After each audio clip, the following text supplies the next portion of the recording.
Hey guys, welcome to It's Tool Time. Today we're going to talk about the benefits of fasted cardio and my macros.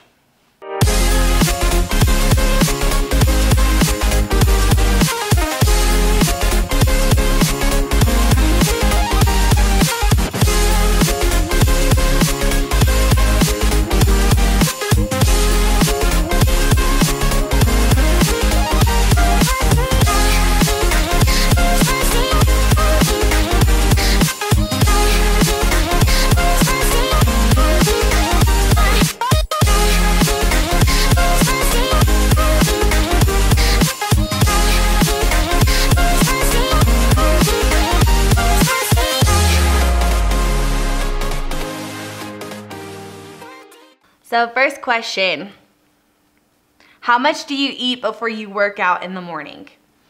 All right, so this is actually one, I used to eat a ton in the morning before I would work out because I was like, you know, food is fuel for my body. And then I found out that it's actually not. You know, your body is trying to digest that food, right? The number 2 drainer of energy is digestion. So all the food that you ate is now your body's using all this energy to digest it as you're trying to use energy to work out, right? And I was like, okay, so let's try just having a small breakfast and then working out. And so now I have, you know, a shake, spinach and banana, and I'll have like a rice cake with almond butter and a grapefruit, and I go work out. And now I feel like I have so much more energy when I work out because my body isn't tired. Like, think about how you are after Thanksgiving. You're like, oh man, you know, because your body's trying to digest all this food, and that's what you're doing before your workout. So to me, you know, common sense corner, it doesn't really make sense to have a big meal before you work out, but you should be having a really good post-workout meal after, you know, that has vegetables, good carbs, lean proteins, all after you work out. But don't stuff yourself before you go because that's just a recipe for a tired workout. Does it really matter which order you do cardio versus strength training? So this is a question I get a lot. People are like, does it matter if I do cardio first and then I weight train, or should I do weight training first and then do cardio? My answer is that you should definitely do weight training first and then do cardio after, because especially if you're gonna be doing bigger lifts and you're gonna be lifting heavy, you don't wanna, you know, exert all of your energy on cardio, and by the time you get to your workout, you're tired, because that's when mistakes happen and that's when injuries happen.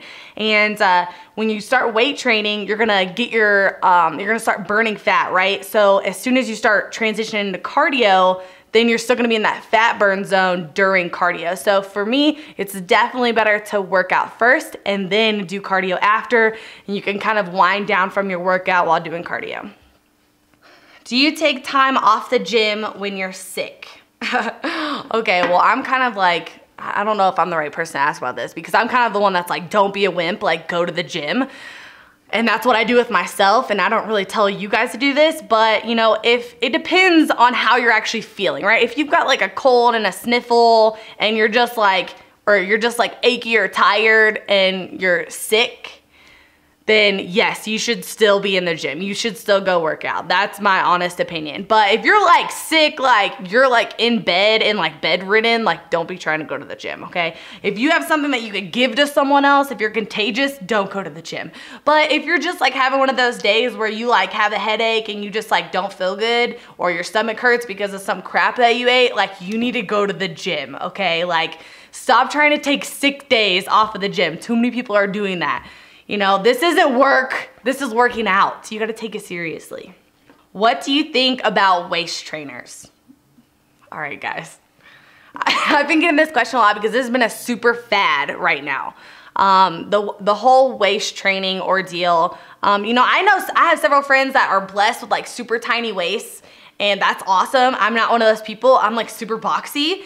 And you know, even though it crossed my mind maybe once or twice, but guys, when you think about it, like you're literally wearing something around your stomach that is pushing all of your organs up and down into your body instead of keeping them where they're supposed to be. Like, do you really think that that's good for your health? Like, no way. So I just want you to think about that the next time, because there's a lot of this fad stuff that it's like, oh, you can look like this by doing this crazy thing. Like, it's not worth it. It's not worth your actual health. It's not worth messing up all of your intestines and your organs to maybe have like a 1-inch smaller waist. So guys, no, I don't believe in using waist trainers. I believe that, you know, you can get your waist where you want to by working out and by having a good diet. So focus on that. Don't focus on taking shortcuts. Do you do intervals during cardio or steady state?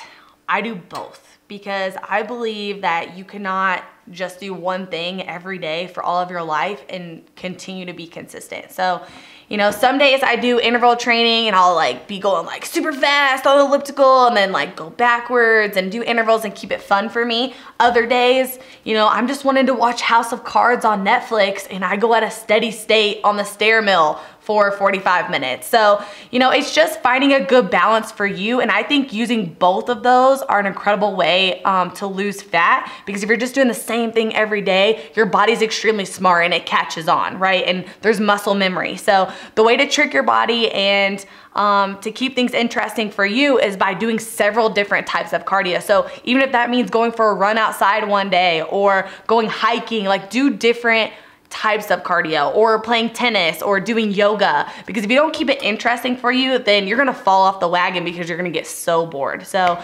do both and keep it fun. What are your macros? I love this question.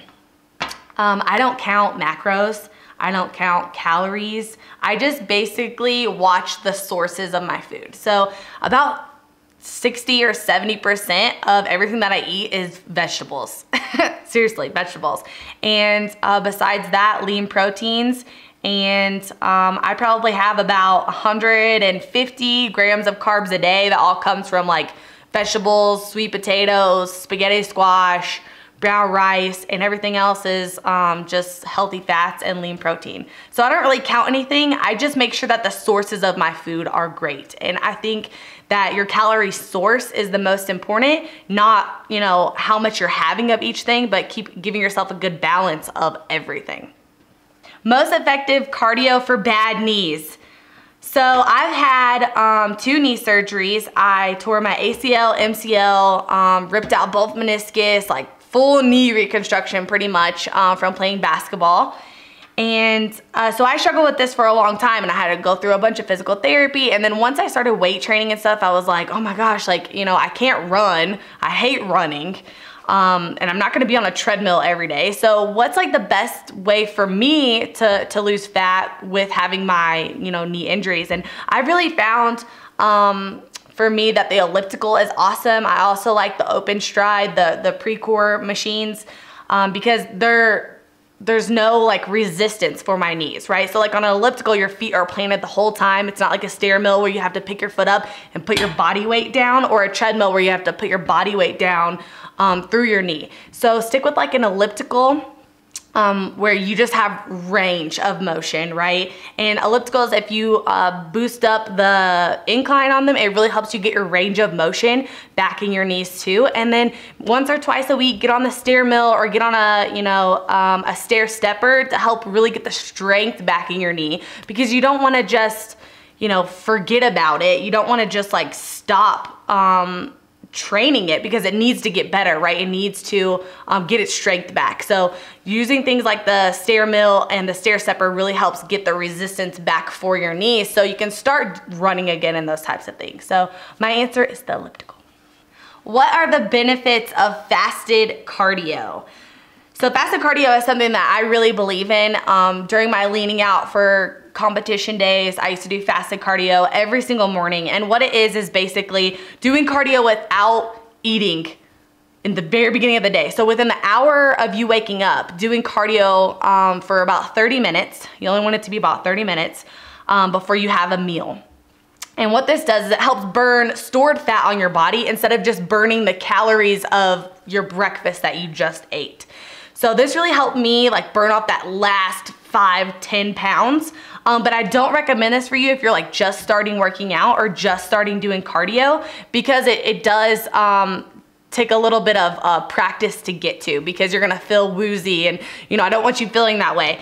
And always make sure that you have a protein shake with you when you do your fasted cardio, because if you do start feeling like that, then you can eat real quick.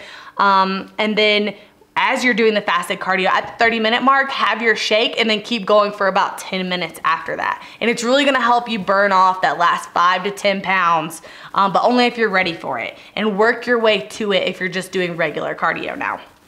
What are some healthy snacks? So I'm gonna show you guys some of my favorites, my go-to healthy snacks. One of my absolute favorites is white cheddar rice cakes. So these big rice cakes right here with 2 tablespoons of almond butter on top, and it is amazing because it's like salty and sweet at the same time.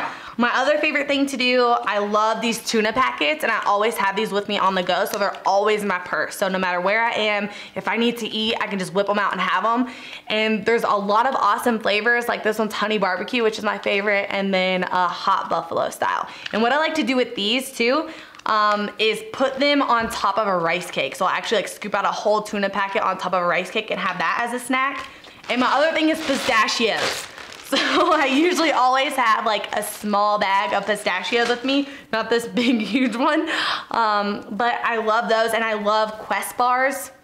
I love cookie dough Quest bars. If I'm craving something chocolate, I usually have one of those with me in my purse too. And just, you know, making yourself equipped, like having stuff with you at all times to where you're not having to like frantically find a snack as you're on the go. If you're keeping like these with you, then you never have to worry about it. It's like when you get hungry or it's time for you to eat, you always have something. No matter if you're stuck in traffic or you're stuck at, you know, basketball practice or whatever, you have something that you can, your go-to snacks.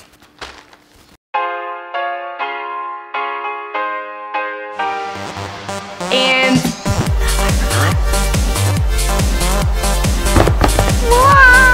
and oh my god, we're getting kicked out. Fat and cheat meals, belly fat and cheat meals.